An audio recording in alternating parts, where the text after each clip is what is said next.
কেউ একজন বলছিল পেটে ক্ষুধা নিয়ে ঘুমানো যায়, কিন্তু মন খারাপ নিয়ে ঘুমানো যায় না। এক সময় যখন এই কথাটা শুনছিলাম, হাইসাই উড়িয়ে দিছিলাম যে মন খারাপ কি এমন ব্যাপার যে রাতের ঘুম কেড়ে নেয়। কিন্তু এখন বুঝি মন খারাপ মানে শুধু কষ্ট নয়, এটা এক ধরনের অজানা ভার, বুকের ভিতর জমে থাকা না বলা কষ্ট, একা হয়ে যাওয়ার চাপ।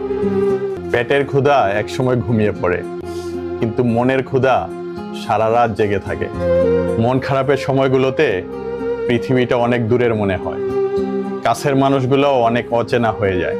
তাই আজকাল রাতে ঘুম আসে না ঠিকঠাক, ঘুমাতে গেলেও মনের ভিতর যুদ্ধ শুরু হয় নিজেকে বুঝানোর। বিশ্বাস করেন, পেটের ক্ষুধা সহ্য করা অনেক সহজ, কিন্তু মনের কষ্টগুলো মানুষকে জীবন্ত লাশ বানিয়ে দেয়।